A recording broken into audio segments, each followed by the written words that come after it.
Do you really think there's room for you down here? I don't think so, Boo. Sorry. Hey, it's Doris with All the Books, and I am here for Friday Reads, except it's really an April wrap up because I didn't manage to get to Friday Reads for like 3 weeks running. Well, yeah, this is a lot of books to talk about. I don't know. I was just, I guess, in a bit of a filming slump. I wasn't in the mood to film, um, but I was in the mood to read. And I think it's time for me to be on summer vacation. It's hard to fit in all of the exercise and the yard work on top of the regular housework and um, recreational pursuits. So, work, man, that's the one that's got to go. Okay, I'm not even kidding. So, anyway, I'm going to do the best I can with this stack, but my memory is not always the best. So, and I don't want this to be 30 minutes, so we're just going to go bam. P.S. I Still Love You by Jenny Han. This is a YA romance trilogy. You heard that right. So this is the second, and I found this one. I loved it even more than the first. It's absolutely delightful. It's about three sisters raised by a single dad who is just a sweetheart. They're all just lovely girls, and oh, I loved it. Very heartwarming and satisfying series. Some of these I'm not going to say much about because there's not much to say. Winter's Heart by Robert Jordan. This is an epic fantasy series, and this is like book 9. This is book 9 in that epic 14 book series. I'm reading these with Kate Howe, and we're spurring each other on to greatness here. This one was actually a good one in the series. I mean, they're all, enjoyable, but this one was very interesting. A lot going on. I hear the next one is a little boring. I really enjoyed this, except for the sister wives, for lack of a better word. I mean, that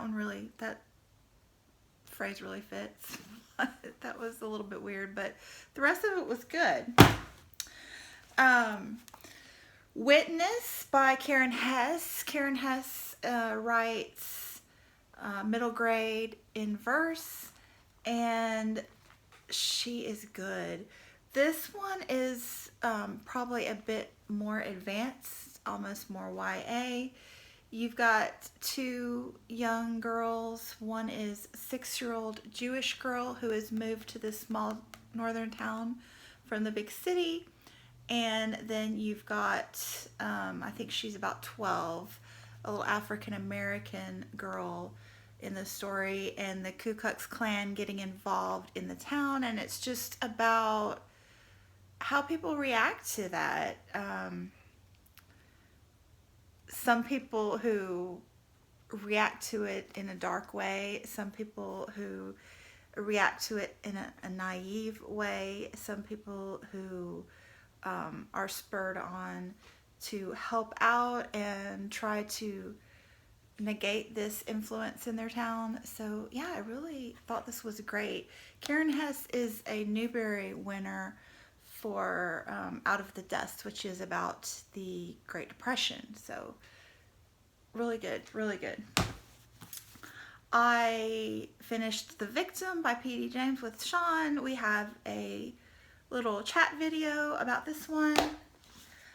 I finished Showa, A History of Japan by Shigeru Mizuki. This is a graphic novel, a manga, actually, and set in Japan. Well, obviously, I read that, sorry. This particular one focuses on the war years, and it's a lot of play-by-play of the battle scenes. So, yeah, my son is reading these along with me and thoroughly, thoroughly enjoying them. One thing I could say about this one was it gives you an idea of how critical individual people and their thoughts can be in more. I think it was the Battle of Midway that you see that happening in this book. But yes, there are 4 in this series, and it stretches into the 80s. So I really think this will be great in understanding how the drastic mind change, overall change with Japan, their policy thinking, that major shift after the war, how that led them into the 80s, and who they are as a nation today. So, and these are written by a Japanese native individual that's very insightful. I DNF'd from the Mixed Up Files of Mrs. Basil E. Frankenweiler. Sean, I have a bail. Yeah, this is a middle grades Newbery winner, actually. And I've known about it. It's very highly regarded in the middle grades environment. And I think it's probably a fabulous book for young readers. I just tend to not like mysteries. And that's probably why I've avoided it all these years. In middle grade books, I love those that focus thematically and especially on historical or cultural issues. But I find the ones that are written as just stories to entertain don't quite sit as well with me as an adult reader, unless, it's The Black Stallion. What can I say? Or like fantasy, like The Borrowers or something. I don't know. I haven't quite figured out why some of those hit me well and some don't, but anyway. The Red Pencil by Andrea Davis Pinkney. This is another middle grade in verse. This one I loved. This one is set in the Sudan. A family that the father war comes to their village, it's destroyed, they have to leave and end up in a refugee camp, and this girl loses her desire to communicate, and a little red pencil given to her by one of the aid workers sparks her coming back to us. So yes, it's got lovely little pictures in it as well.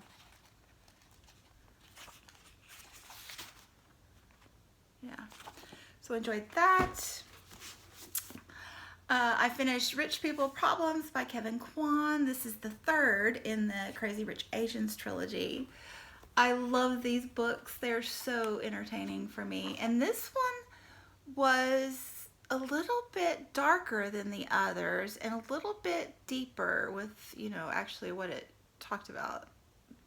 They're very entertaining, superficial books, but there's a little under the surface there, especially with this one. And this one focuses on the grandmother who was the matriarch of the main family. And yeah, I really, really liked it. Very much so. I finished The Silence of the Girls by Pat Barker. This one has been shortlisted for the Women's Prize for Fiction. I enjoyed this one as well. This is, I think it's an Iliad retelling. It's the Battle of Troy with Achilles, and this one is told from everyone's perspective. I think that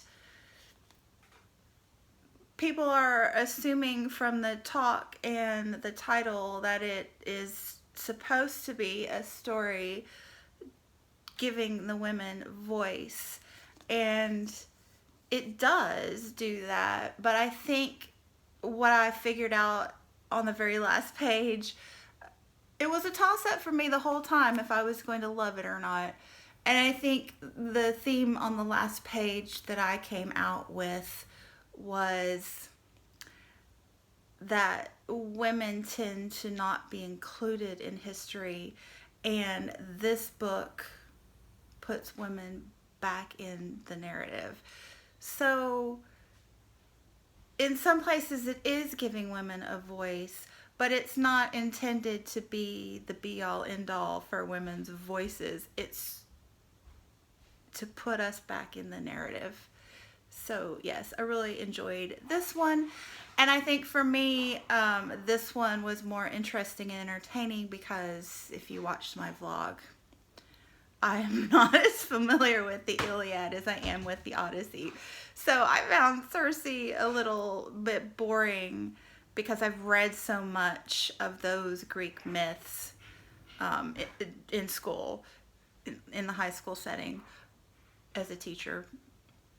But the Iliad, I was, for whatever reason, less familiar with. So this one was more interesting to me. And then I finished Bottled Goods by Sophie Van Leeuwen. This was on the Women's Prize long list. This is, apparently Sophie is a flash fiction writer, and so she created this novel. It is very abbreviated in the writing style, which is a style that I tend to like.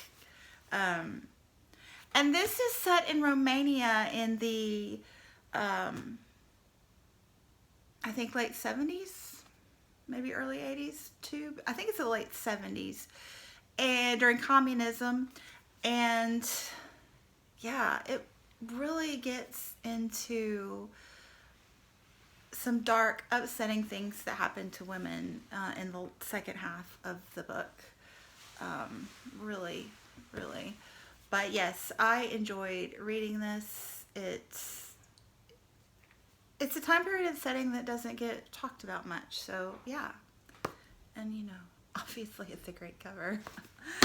And then I finished Terra Nullius by Claire G. Coleman for Aussie April, and I really enjoyed reading this.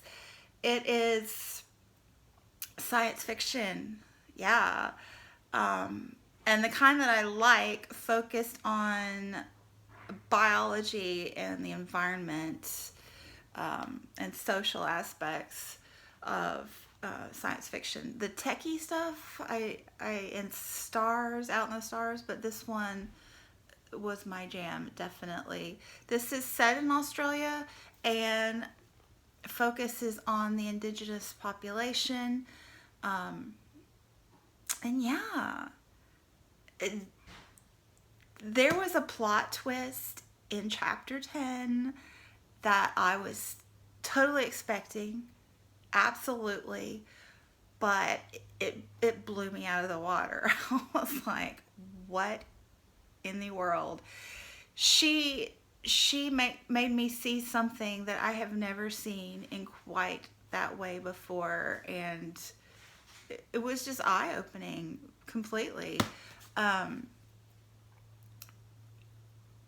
don't love the writing in here. The first chapter pulled me in. It was really polished, really had a great rhythm to it. But the rest of it isn't that finely tuned. It's not bad. It's just not as up there. But what she's communicating in this story, she communicates really well. So, yeah. Highly enjoyed that one. I really appreciated that one. And then I finished Girl Aquarium by Jen Campbell. This is her poetry collection. And yes, I say I'm finished, but this is one that I'm going to have to read 2 or 3 times to get it all. We all know Jen Campbell is still waters run deep, definitely. There were several poems in here that I really resonated with me, especially the title one. There's one about a bear. There's another one toward the end that I really loved. But yes, this is a collection.